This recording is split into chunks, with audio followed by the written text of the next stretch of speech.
He is a wine, spirits, and beer professional. He is the Drunken Grape. We know him as Rob Statham here on the show. He's joining us now. And before we dive in, Rob, and talk wine and beer, let's just talk about the importance of Valentine's Day for loved ones, especially during this time, as so many people have struggled during the pandemic.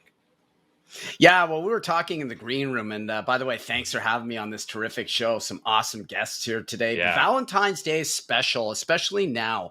I mean, people have been separated. Some people haven't seen each other who are in love with each other for the past couple of years. You'd be in separate countries, on assignments. I mean, this is really important to get together and engage because love and passion are things that really drive humanity. They're core emotions and they bring out the best in us. And it's really, really important to celebrate it. Yeah, I couldn't agree more. Well, let's celebrate with some beer and wine choices because, we count on you to give us some of the best. And you always come up with, something either unique that we've never had before and, something that's local. So what have you got for us today? Well, for wine, I've got Creekside Syrah. They're brilliant. It's an award-winning winery. They've been producing this since the year 2000 at St. David's Bench. That's a sub-appellation in Niagara. Nice clay and sandstone soils. Brilliant wines, jammy, black fruit, opulent, bit of pepper. Then they have Creekside's classic, Laura's Red. This is from 2017, the Miracle Vintage, because it started out so bad, if you remember, with all the flooding and the rain, turned out to be a beautiful fall and just produced one of the best vintages ever. This is a wine that has won numerous awards. These things go great with chocolates. I always like to grab Lindor. I was going to ask you about that. Yeah. Like this. This is a combination of black chocolate and assorted dark chocolates. And dark chocolate just lends itself well to red wine. Now, I don't have it here, but if you want a white wine option, a sweet wine like a Riesling or a Sauternes from France goes really well. But we are talking local. Let's stick with the Riesling from Ontario or Prince Edward County or ice wine. These are great options with chocolate too.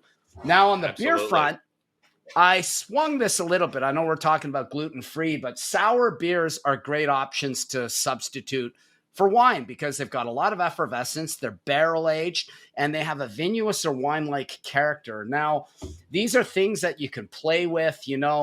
The world is never absolute. It's like bubble baths and s'mores and all these other great things you can add. The range is amazing, and it's just, it's not finite. I mean, you could turn around and grab a stout with this from someone like Floral Hall Brewing or Dominion City or Big Rig Brewing, 3 excellent local brewers. Just a big shout out to them as well. Rob, for that sour beer, I mean, does that pair well with a chocolate as well? Like if you were looking for something, to pair with it, or if you're putting a gift basket together, what would you suggest? Yeah, I would put that with cheese instead. I would not put that with chocolate. If you're going to look at chocolate, I would put something like an oatmeal stout as a classic, or a brown ale, or something like even a Belgian white or a white beer or wheat beer, because it has some fruitiness to it that can complement that chocolate. You mentioned gluten-free. I understand you've got a gluten-free beer with you there, right? I do. So this is from Montreal, Glutenberg. This is a blonde ale. They place, I think they're ranked 2nd or 3rd in the world. Now, they use millet and corn grain bill. They step away from gluten. To be gluten-free, I believe you got to be below 50 parts per million. Usually these beers hover around 10. So very safe to drink. It's a great option because I keep forgetting, I've been on the show numerous times and we always have somebody who's gluten-free or even non-alcoholic. If you want to shift gears, you can go into the non-alcoholic option as well. I mean, it's really grown in the grocery store section. And these are things that you can experiment. So don't feel because you aren't, you don't consume alcohol that you can't enjoy beer. You can definitely enjoy it in its non-alcoholic form too. A little harder with wine, but definitely. Rob, just quickly, if someone wants to book a virtual beer and wine tasting event with you, what's the best way to do it? Hit me up at rob@thedrunkengrape.com. You can go to the website, info@thedrunkengrape.com.